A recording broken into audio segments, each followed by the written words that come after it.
5 जून 1977। अलौकिक जीवन का कर्तव्य ही है विकारी को निर्विकारी बनाना। सदा स्वयं को बाप दादा के सहयोगी विश्व परिवर्तन के कार्य में उसी लगन से लगे हुए समझकर चलते हो। जो बाप दादा का कार्य वही हमारा, यह स्मृति रहती है।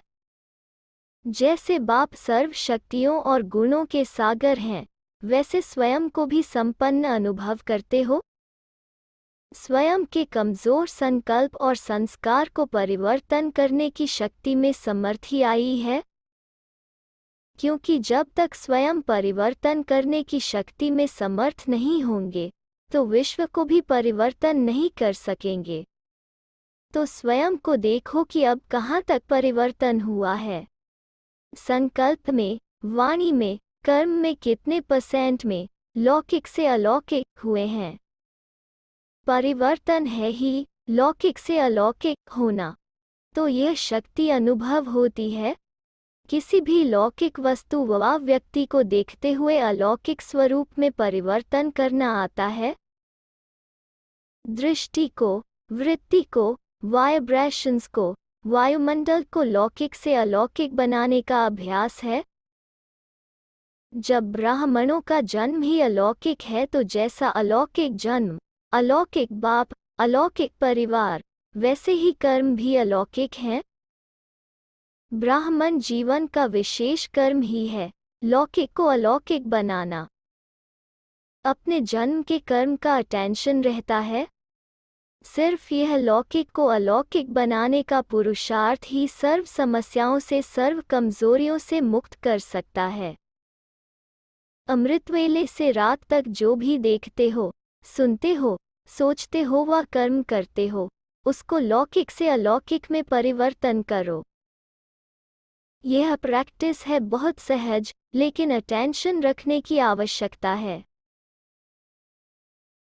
जैसे शरीर की क्रियाएं, खाना पीना चलना स्वतः ही सहज रीति करते रहते हो, तो शरीर की क्रियाओं के साथ साथ आत्मा का मार्ग, आत्मा का भोजन, आत्मा का पुरुषार्थ अर्थात चलना, आत्मा का सैर, आत्मा रूप का देखना व आत्मा रूप का सोचना क्या है, यह साथ साथ करते चलो तो लौकिक से अलौकिक जीवन सहज अनुभव करेंगे। किसी भी लौकिक व्यवहार को निमित्त मात्र करते हुए अपने अलौकिक कार्य का आकर्षण व बोझ अपने तरफ खींचेगा नहीं। ऐसे अनुभव करेंगे जैसे लौकिक कार्य होते हुए अलौकिक कार्य के कारण डबल कमाई का अनुभव होगा। अलौकिक स्वरूप है ही ट्रस्टी बनकर कार्य करने से क्या होगा, कैसे होगा, यह बोझ समाप्त हो जाता है। अलौकिक स्वरूप अर्थात कमल पुष्प समान। कैसा भी तमोगुनी वातावरण होगा, वाइब्रेशंस होंगे, लेकिन सदा कमल समान। लौकिक कीचड़ में रहते भी न्यारे अर्थात आकर्षण से परे और सदा बाप के प्यारे अनुभव करेंगे। किसी भी प्रकार के मायावी अर्थात विकारों के वशीभूत व्यक्ति के संपर्क से स्वयं वशीभूत नहीं होंगे, क्योंकि अपना अलौकिक कार्य सदा स्मृति में रहेगा कि वशीभूत आत्माओं को बंधनयुक्त से बंधनमुक्त बनाना, विकारी से निर्विकारी बनाना अर्थात लौकिक से अलौकिक बनाना, यही अलौकिक जीवन का हमारा कार्य अर्थात कर्तव्य है। वशीभूत आत्मा को छुड़ाने वाला स्वयं वशीभूत हो नहीं सकता।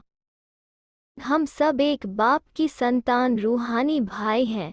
ये अलौकिक दृष्टि की स्मृति रहने से देहधारी दृष्टि अर्थात लौकिक दृष्टि, जिसके आधार से विकारों की उत्पत्ति होती है, वो बीज ही समाप्त हो जाता है। जब बीज समाप्त हो गया तो फिर अनेक प्रकार के विस्तार रूपी विकारों का वृक्ष स्वतः ही समाप्त हो जाता है। अभी तक भी बहुत बच्चों की कंप्लेंट है कि दृष्टि चंचल होती है व दृष्टि खराब होती है। क्यों होती है? जबकि बाप का फरमान है लौकिक देह अर्थात शरीर में अलौकिक आत्मा को देखो, फिर देह को देखते क्यों हो? अगर आदत कहते हो आदत से मजबूर हो व अल्पकाल के किसी न किसी रस के वशीभूत हो जाते हैं। तो इससे सिद्ध है कि आत्मा परमात्मा प्राप्ति के रस में अभी तक अनुभवी नहीं हो। परमात्म प्राप्ति का रस और देहधारी कर्मेंद्रियों द्वारा अल्पकाल का प्राप्त हुआ रस, इसके महान अंतर को अनुभव नहीं किया है। जब अल्पकाल का कान का रस, मुख का रस, नयनों का रस व किसी भी कर्मेंद्रिय का रस आकर्षित करता है, उस समय इस महान अंतर के यंत्र को यूज करो।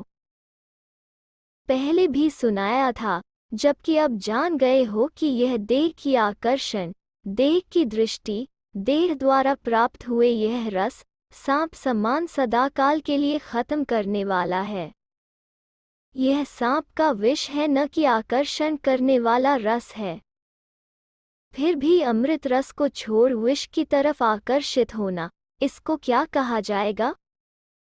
ऐसे को नॉलेजफुल व मास्टर सर्वशक्तिमान कहेंगे। वशीभूत आत्मा सदा कमजोर और स्वयं से असंतुष्ट होगी। इसी कारण लौकिक को अलौकिक में परिवर्तन करो। पहला पाठ आत्मिक स्मृति का पक्का करो। आत्मा इस शरीर द्वारा किसको देखेगी? आत्मा को देखेगी, न कि शरीर को। आत्मा कर्मेंद्रियों द्वारा कर्म कर रही है, तो अन्य आत्माओं का भी कर्म देखते हुए यह स्मृति रहेगी कि यह भी आत्मा कर्म कर रही है। ऐसे अलौकिक दृष्टि, जिसको देखो आत्मा रूप में देखो। इस अभ्यास की कमी होने कारण दृष्टि चंचल होती है। स्वयं ही पहला पाठ पक्का नहीं किया और दूसरों को पाठ पढ़ाने लग गए। इस कारण स्वयं प्रति अटेंशन कम रहता, दूसरों के प्रति अटेंशन ज्यादा रहता है। स्वयं को देखने का अभ्यास कम है और दूसरों को देखते तो अलौकिक के बजाय लौकिक रूप ही दिखाई दे देता है। अपनी कमजोरियों को कम देखते हो, दूसरों की कमजोरियों को ज्यादा देखते हो। अलौकिक वृत्ति अर्थात हर एक के प्रति शुभ भावना, कल्याण की भावना से संपर्क में आना, इसको कहा जाता है अलौकिक जीवन की अलौकिक वृत्ति। लेकिन अलौकिक वृत्ति के बजाय लौकिक वृत्ति, अवगुण धारण करने की वृत्ति, ईर्ष्या और घृणा धारण करने की वृत्ति के कारण अलौकिक जीवन में अलौकिक परिवार द्वारा अलौकिक सहयोग की खुशी, अलौकिक स्नेह की प्राप्ति की शक्ति प्राप्त नहीं कर पाते। इस कारण लौकिक वृत्ति को भी अलौकिक वृत्ति में परिवर्तन करो। तो पुरुषार्थ में कमजोर रहने का कारण, लौकिक को अलौकिक में परिवर्तन करना नहीं आता। लौकिक संबंध में भी अलौकिक संबंध, रूहानी भाई बहन का स्मृति में रखो। किसी भी संबंध की तरफ लौकिक संबंध की आकर्षण आकर्षित करती है, अर्थात मोह की दृष्टि जाती है, तो लौकिक संबंध के अंतर में बाप से सर्व अविनाशी संबंध की स्मृति की व बाप के सर्व संबंधों के अनुभव की नॉलेज कम होने के कारण लौकिक संबंध तरफ बुद्धि भटकती है। तो सर्व संबंधों के अनुभवी मूर्त बनो, तो लौकिक संबंध की तरफ आकर्षण नहीं होगी। उठते बैठते लौकिक और अलौकिक के अंतर को स्मृति में रखो तो लौकिक से अलौकिक हो जाएंगे। फिर यह कंप्लेंट समाप्त हो जाएगी। बार बार एक ही कंप्लेन करना क्या सिद्ध करता है? अलौकिक जीवन का अनुभव नहीं। तो अभी स्वयं को परिवर्तन करते हुए विश्व परिवर्तक बनो। समझा? छोटी सी बात समझ में नहीं आती? ठेका तो बहुत बड़ा लिया है। दुनिया को चैलेंज तो बहुत बड़ी की है। चैलेंज करते हो ना, सेकंड में मुक्ति जीवन मुक्ति देंगे। निमंत्रण में क्या लिखते हो? 1 सेकंड में बाप से वर्षा आकर प्राप्त करो, व मुक्ति जीवन मुक्ति के अधिकारी बनो। तो दुनिया को चैलेंज करने वाले अपने वृत्ति, दृष्टि को चेंज नहीं कर सकते। स्वयं को भी चैलेंज दो कि परिवर्तन करके ही छोड़ेंगे। अर्थात विजयी बनकर ही दिखाएंगे। अच्छा, हर संकल्प, समय, संबंध और संपर्क लौकिक से अलौकिक बनाने वाले अलौकिक ब्राह्मण जीवन के अनुभवी मूर्त, विश्व परिवर्तन के साथ साथ स्वयं परिवर्तन द्वारा विश्व को सही रास्ता दिखाने वाले, सदा बाप के सर्व संबंधों के अनुभवी मूर्त, सर्व प्राप्तियों के रस में मगन रहने वाले, एक बाप दूसरा न कोई, ऐसे अनुभव में रहने वाले अनुभवी मूर्तों को बाप दादा का याद, प्यार और नमस्ते। पार्टियों के साथ ट्रस्टी का विशेष लक्षण क्या दिखाई देगा? जो ट्रस्टी होगा उसका विशेष लक्षण सदैव स्वयं को हर बात में हल्का अनुभव करेगा, डबल लाइट अनुभव करेगा, शरीर के भान का भी बोझ न हो, इसको कहा जाता है ट्रस्टी। अगर देह के भान का बोझ है तो एक बोझ के साथ अनेक प्रकार के बोझ से परे रहने का यह साधन है। तो चेक करो बॉडी कॉन्शियस देह भान में कितना समय रहते। जब बाप के बने तो तन मन धन सहित बाप के बने ना, सब बाप को दिया ना। जब दे दिया तो अपना कहाँ से रहा?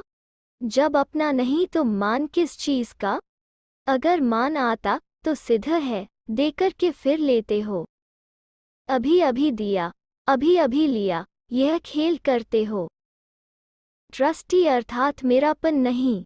जब मेरापन समाप्त हो जाता तो लगाव भी समाप्त हो गया। ट्रस्टी बंधन वाला नहीं होता, स्वतंत्र आत्मा होता। किसी भी आकर्षण में परतंत्र होना भी ट्रस्टीपन नहीं।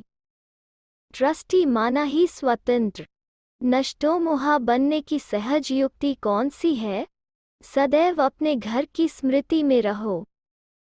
आत्मा के नाते आपका घर परमधाम है और ब्राह्मण जीवन के नाते साकार सृष्टि में यह मधुबन आपका घर है, क्योंकि ब्रह्मा बाप का घर मधुबन है।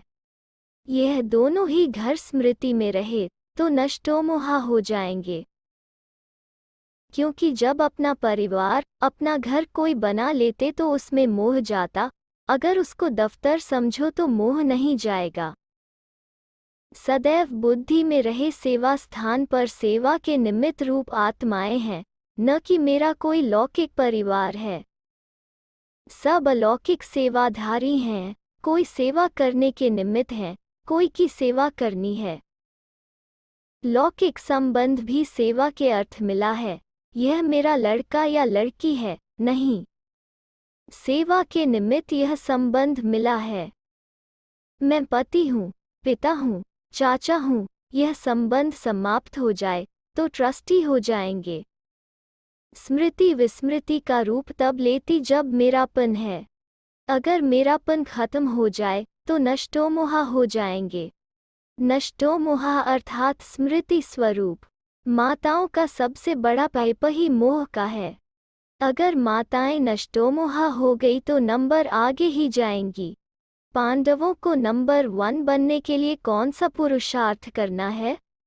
पांडव अगर एक स्थिति में एकाग्र बुद्धि हो गए तो नंबर 1 हो जाएंगे। पांडवों की बुद्धि यहाँ वहाँ भागने में तेज होती है, तो पांडवों की बुद्धि एकाग्र हुई तो नंबर 1। वैसे भी पांडवों को घर में एक स्थान पर बैठने की आदत नहीं होती।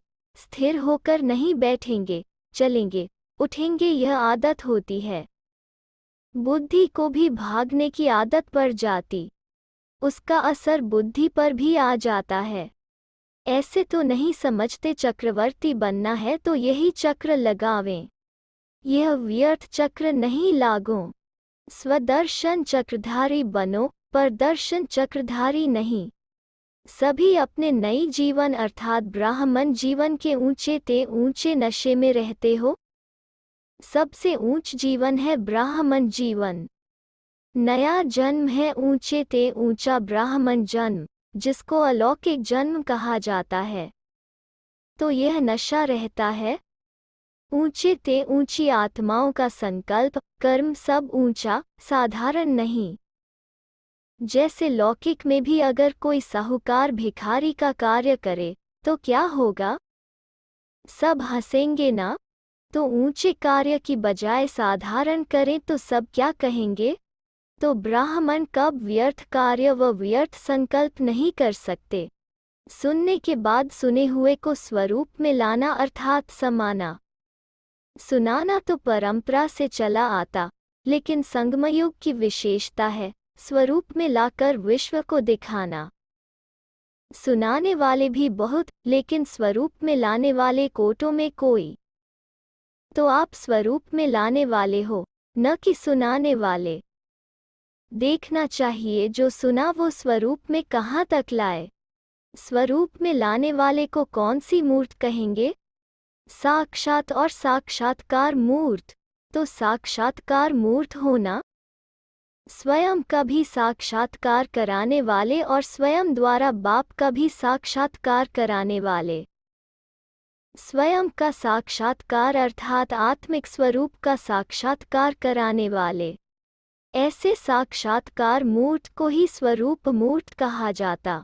सभी ऐसे होना। अच्छा।